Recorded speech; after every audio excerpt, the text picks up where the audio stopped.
नमस्कार दोस्तों, शिक्षा शाला में आपका स्वागत है। मैं पंकज कुमार आपका स्वागत करता हूं।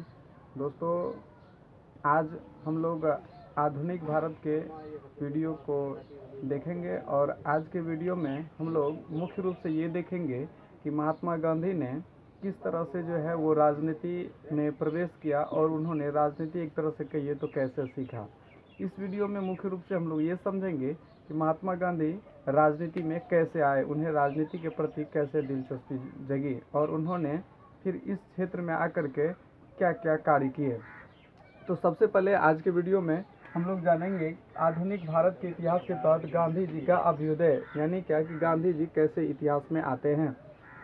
सबसे पहले है कि प्रारंभिक जीवन तथा दक्षिण अफ्रीका में सत्य का प्रयोग। जैसा कि आप लोग पहले से जानते होंगे कि गांधी जी ने सर्वप्रथम सत्य का प्रयोग वो जो है दक्षिण अफ्रीका में ही किए थे और इसके जो बेसिक जो बैकग्राउंड है इसको तो आप लोग जान ही रहे होंगे। जैसे कि बचपन का नाम मोहनदास करमचंद गांधी और जन्म 2 अक्टूबर 1869 गुजरात के काठियावाड़ पोरबंदर में हुआ था। और इसके अलावा इनके पिता का नाम करमचंद गांधी थे जो काठियावाड़ के एक दीवान थे और इसके अलावा माता का नाम पुतलीबाई और पत्नी का नाम कस्तूरबा गांधी। हालांकि माता और पत्नी पिता ये इन सबों का भी महात्मा गांधी के राजनीतिक जीवन में एक अहम योगदान रहा है।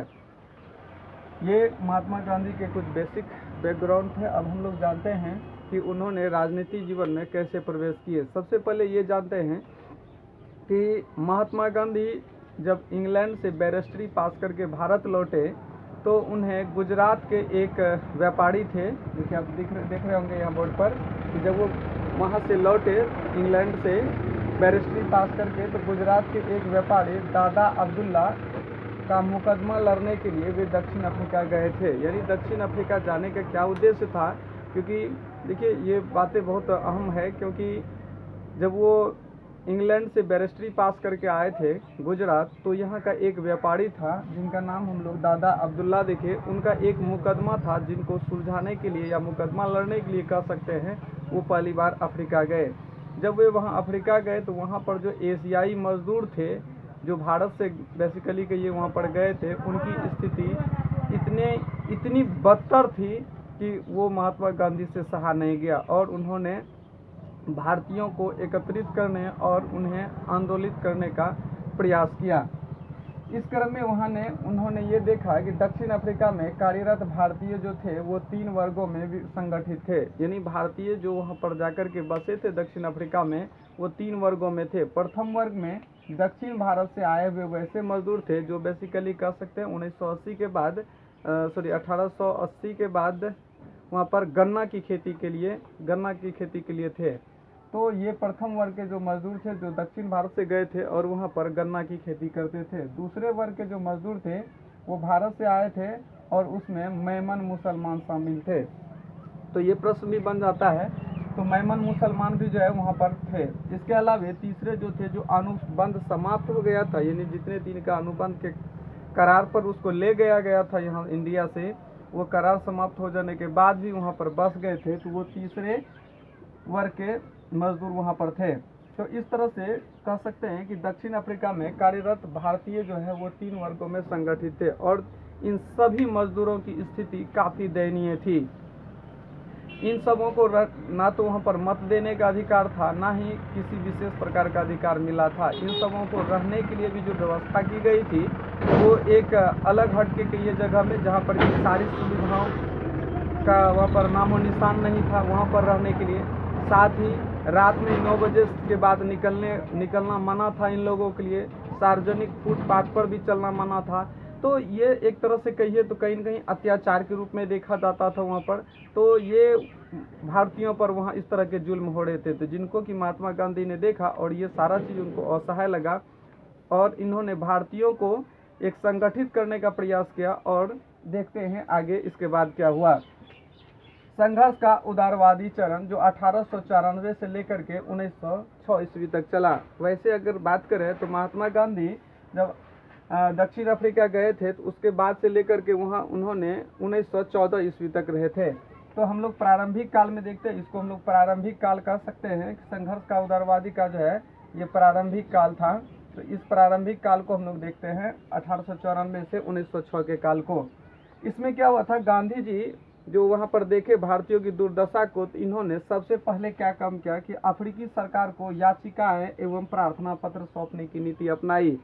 इन्होंने सोचा कि यदि अफ्रीकी सरकार को कुछ याचना या प्रार्थना पत्र सौंपी जाए तो हो सकता है वे कुछ नियम में, कानून में कुछ संशोधन करेंगे और भारतीयों को कुछ राहत मिलेगी।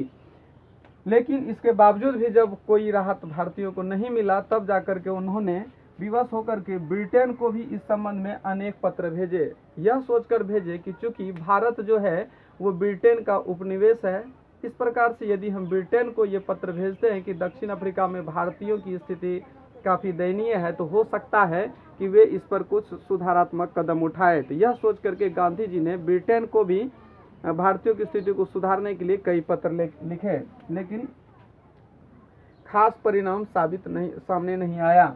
इसके बाद क्या हुआ, गांधी जी ने नेटल भारतीय कांग्रेस की स्थापना की, यानी नेटल भारतीय कांग्रेस की स्थापना और इंडियन ओपिनियन नामक पत्र का भी प्रकाशन प्रारंभ किया। तो ये भी याद रखिएगा कि गांधी जी ने नेटल भारतीय कांग्रेस की स्थापना की और इंडियन ओपिनियन, याद रखना है इंडियन ओपिनियन, ये इंडियन ओपिनियन जो है ये पत्रिका था, इसका प्रकाशन प्रारंभ करवाया और इसके जरिए जो है भारतीयों की दशा को सुधारने का प्रयास किया। इसके अलावा देखिए अहिंसात्मक प्रतिरोध या सत्याग्रह का काल, अब यहाँ से सत्याग्रह का काल होता है जो 1906 से 1914 के ईस्वी तक चलता है। गांधी जी ने सविनय अवज्ञा की नीति अपनाई जिसे सत्याग्रह नाम दिया गया। तो गांधी जी सबसे पहले सत्याग्रह का प्रयोग कहाँ किए, तो दक्षिण अफ्रीका में किए, यहाँ से भी क्लियर हो रहा है, और इन्होंने सविनय अवज्ञा की नीति अपनाई। इसके अलावा पंजीकरण प्रमाण पत्र के विरुद्ध सत्याग्रह, जैसा कि वहाँ पर नियम लगा दिया था कि जो भारतीय है उसके साथ एक प्रमाण पत्र होना चाहिए और उस पर उनका अंगूठा का निशान लगा होना चाहिए, वो हमेशा उनके साथ होना चाहिए। ये कहीं न कहीं भारतीयों को अगर वहाँ पर देखा जाए तो एक तरह से हीन भाव से देखा जाता था, गोरे काले का भेद बहुत ज़्यादा था।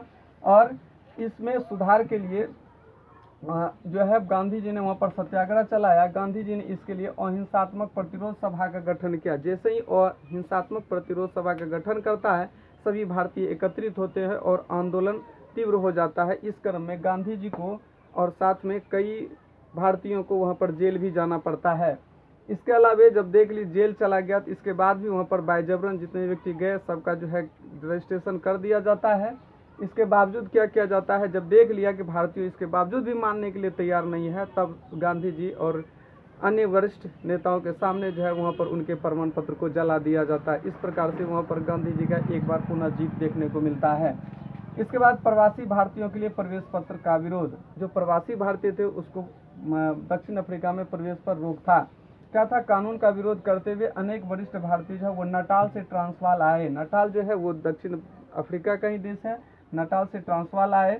1908 में गांधी जी को कारावास भी भेज जाना पड़ा इसके चलते। फिर जाकर के टॉलस्टॉय फॉर, जब वहाँ पर प्रवासी भारतीय की, चूँकि जो भारतीय इसमें आंदोलित हुए थे तो वो तो वहाँ पर बेरोजगार हो गए और उनकी स्थिति जो है वो दयनीय होने लगे। तो इस क्रम में बहुत सारे ऐसे मजदूर थे जो गांधी जी का धीरे धीरे साथ देना बंद करने लगा। इस स्थिति में गांधी जी द्वारा 1910 में